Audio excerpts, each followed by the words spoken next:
그런데 한 식물은 이때 드러나기 시작합니다.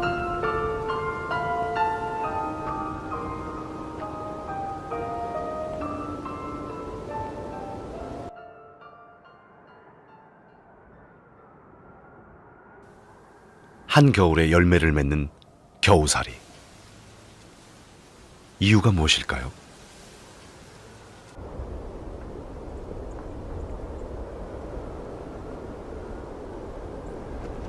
겨우살이는 새를 이용해 씨앗을 퍼뜨립니다.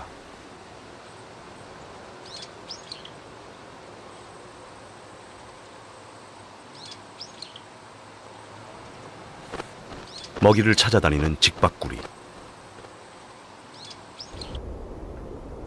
겨울철엔 새들의 먹이가 드뭅니다. 그리고 새들의 시야를 가렸던 잎들이 사라진 계절이죠.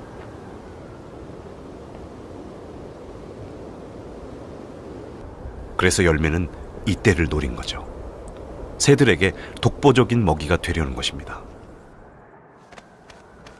덕분에 겨우살이의 열매는 항상 인기가 있습니다.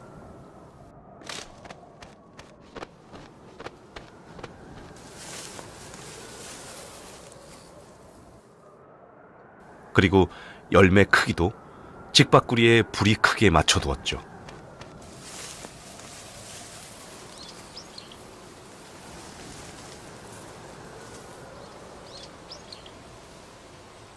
결국 직박구리는 겨우살이 씨를 전담해서 퍼뜨리게 됩니다.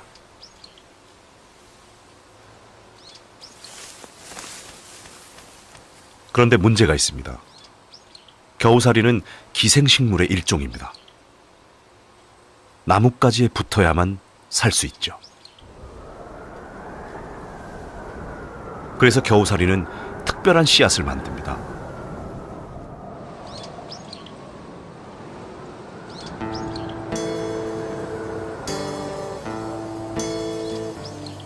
겨우살이의 씨는 끈적거립니다. 그리고 1m까지 늘어나는 끈이 씨에 감겨 있죠. 이 부분은 새가 소화시킬 수 없습니다.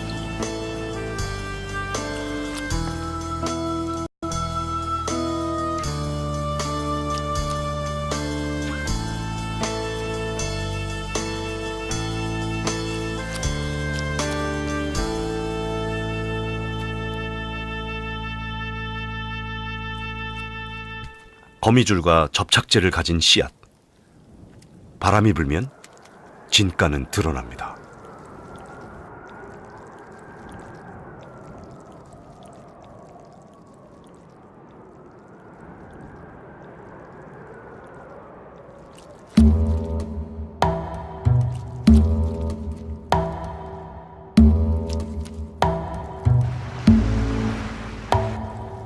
가지에 붙은 씨앗은 가지를 뚫고 들어가 싹을 틔우게 됩니다. 식물은 씨앗이 어디로 가야 하는지 분명히 알고 이에 대한 준비를 한 것이죠.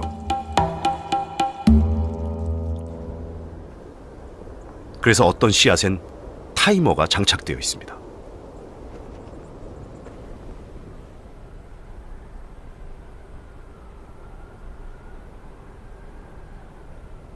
지금은 타이머가 꺼진 상태.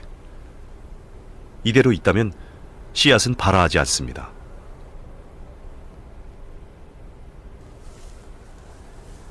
타이머를 작동시킬 동물입니다.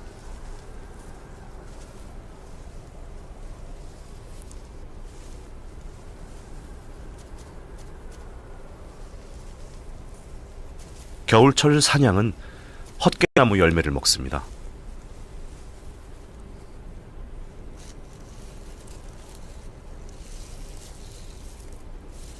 헛개나무 씨앗의 자연 발화율은 3%. 그냥 뒀을 경우 거의 싹이 트지 않죠. 식물이 씨앗 껍질을 매우 단단하게 만들었기 때문입니다.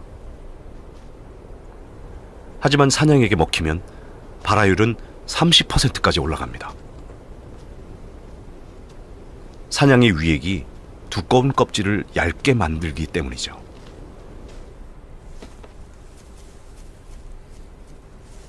씨앗이 얇아지는 동안 동물은 움직이고 씨앗은 때를 기다립니다. 그리고 결국 이동에 성공합니다.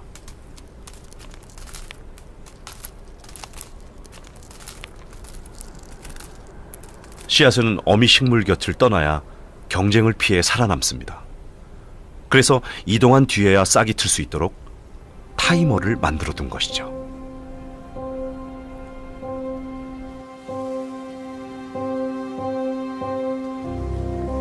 결국 씨앗은 거름까지 덤으로 얻어 건강하게 싹을 틔우게 되죠.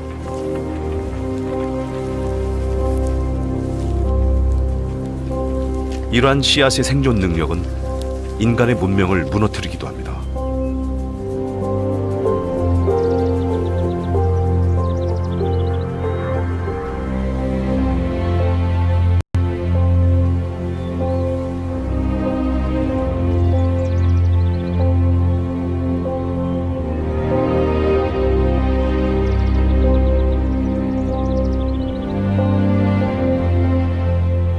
사원을 무너뜨린 나무.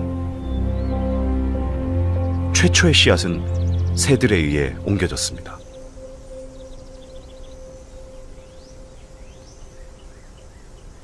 돌 위에서 싹튼 나무들은 물을 찾아 돌틈을 파고 들어가기 시작했고, 결국 사원을 가르고 부쉈죠.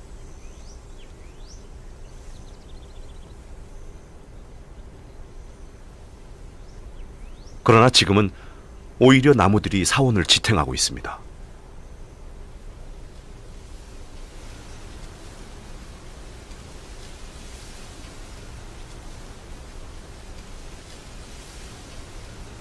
이제 나무와 사원은 하나가 되었습니다.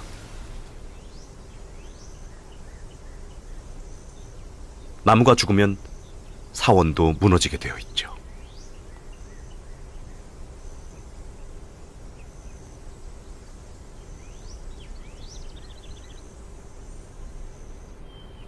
문명이 무너지는 것을 막고 있는 나무, 바로 무화과 나무입니다.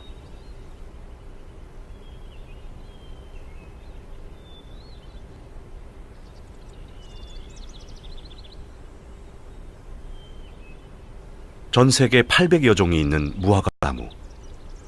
새를 통해 씨앗을 퍼뜨렸듯 무화과 나무는 다양한 동물들을 이용해 씨앗을 퍼뜨립니다.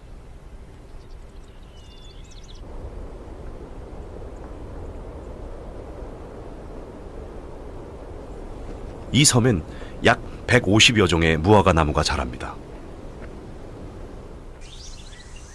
그중 이 무화과 나무는 특이한 곳에 열매를 맺습니다. 바로 땅바닥이죠.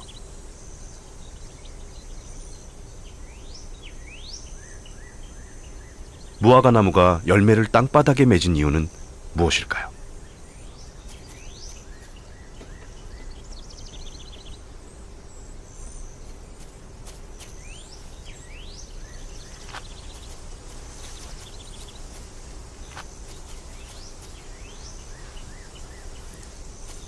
코에 잔뜩 묻은 흙을 파는 동물입니다.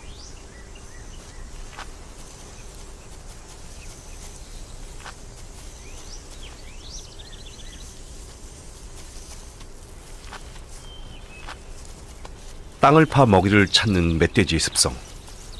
무화과는 이러한 습성을 알고 있죠.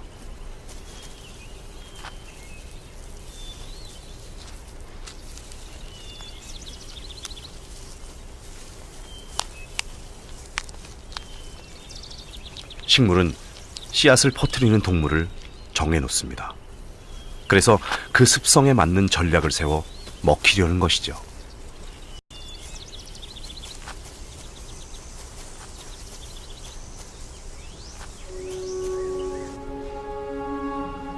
동물을 유혹하는 또 하나의 방법, 색깔입니다.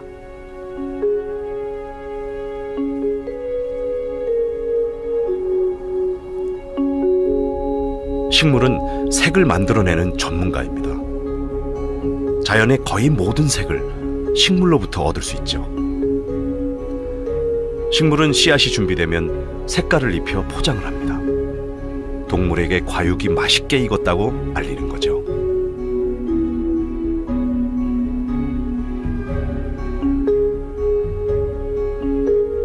블루베리는 여기에 한 가지를 더합니다. 블루베리 표면에 하얀 가루. 이것은 조류의 눈에 띄기 위한 보조 장치입니다. 새들은 자외선도 볼 수 있죠.